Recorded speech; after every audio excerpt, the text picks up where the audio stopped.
That's the Kaseya Center. This is Heat Live, presented by Verizon. Heat win by 19 points tonight. They improved their record to 20-16. Miami, the third highest scoring team in the NBA this year, one of just 5 teams in the league, averaging over 120 points per game. They checked that box tonight and several others in knocking off New Orleans 125-106. Here's what's coming up on tonight's edition of our Heat Live postgame. We'll hear from Coach Spo. I think he's going to be happy because the identity was checked offensively and defensively. Crotty, Rothstein, and Audibert will all share their expert opinions on how it went down, and we'll take you inside the winner's locker room to hear how the Heat players felt about another collective effort for the victory. If you missed any of it or you just want to relive Miami's 20th win of the year, here's tonight's game summary. John, it began well when Miami scored 43 first-quarter points and made 9 triples. Really moved the ball well, spaced out the Pelicans. Loved the speed and the pace after a slower-paced game against Minnesota. Miami really got after it. Norman Powell tying his career high with the 9 threes.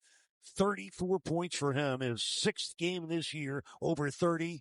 He just keeps doing it, John, night after night. Really impressive on the second night of a back-to-back, how much energy he played with great lift on his shot. You heard him in the post-game interview, man. He just kept letting it fly once he had a few going. Third quarter defense was terrific, and overall, I think you got to appreciate the defense because it held true to the Heat's identity. Yeah. And what's that on defense? Force turnovers and score often. They forced a season-high 25 turnovers. John, that generated in 31 points off the turnovers. What else stood out to you?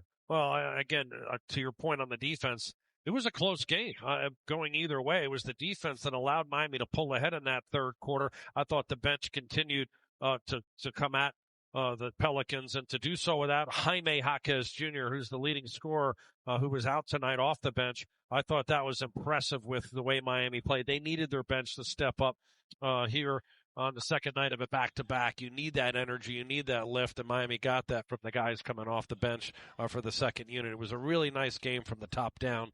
Offensively, the balanced attack, the way the ball was moving, and again, I can't emphasize enough the much faster pace after a slower, methodical game against Minnesota, where they were able to really pick Miami apart in the half court.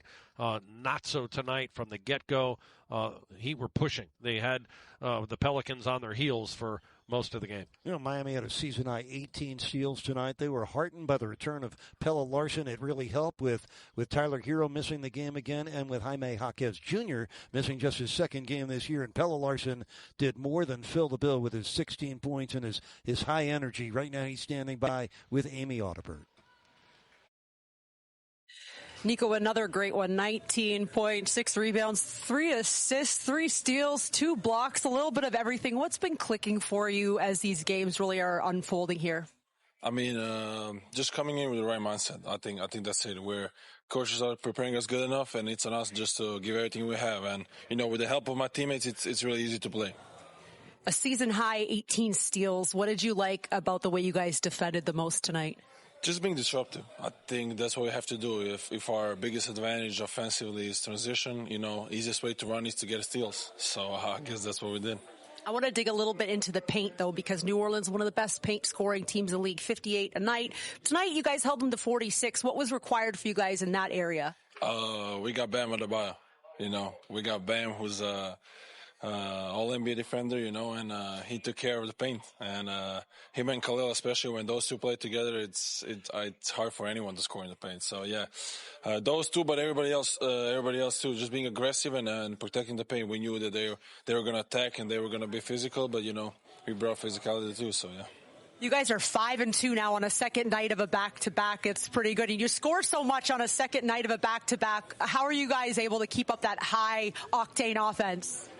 I guess we're recovering fast and we're coming in with the same mindset. You know, maybe everybody thinks it's going to be, you know, hard. We're going to be exhausted, but that's just the way we play. We're prepared for that. There's a reason we run all those, you know, conditioning tests and everything just for moments like this. And I think those back-to-backs are really important if you have a positive score in this league. So, yeah.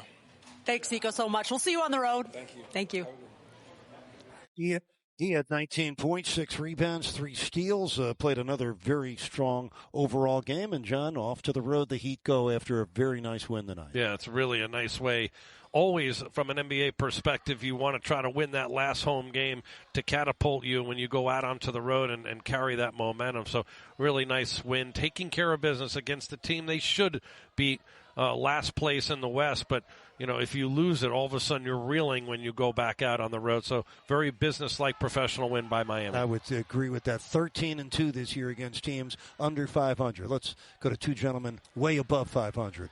Although don't check out Rothstein's record on that. Oh, since he's been with us, the man hasn't lost a game. Undefeated. I'm undefeated, Eric. 12 years I'm undefeated. I'm a genius. That's it, gentlemen. We'll see you tomorrow. Heat Force 1. I'll race you there. Good day, sir. Yes, sir. This is exactly what you talked about last night, what had to happen.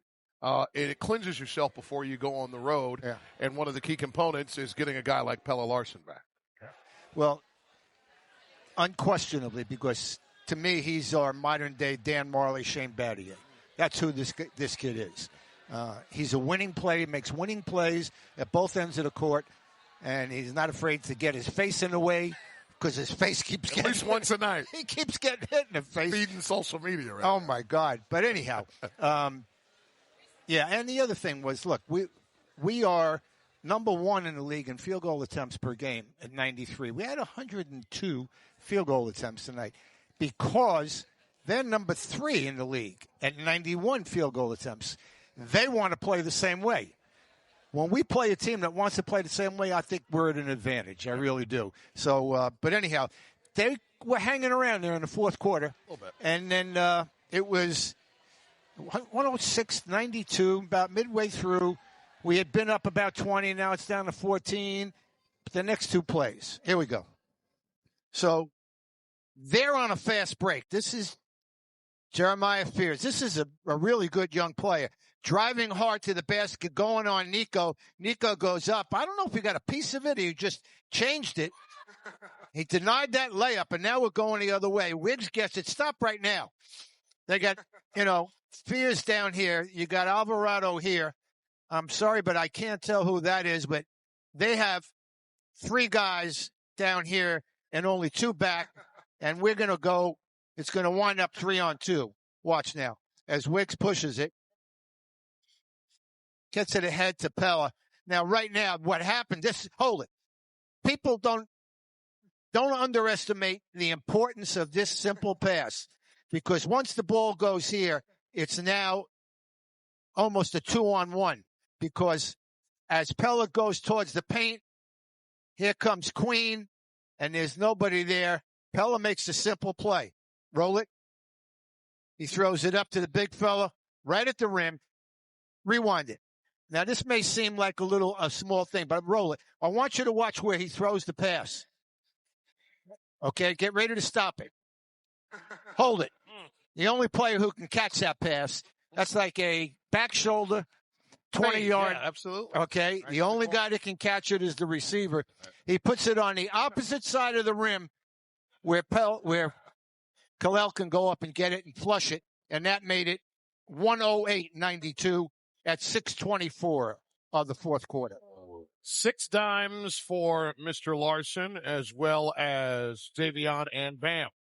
That man liked every single one of them. There were 30 dimes in all. Those are good totals right there for the Heat.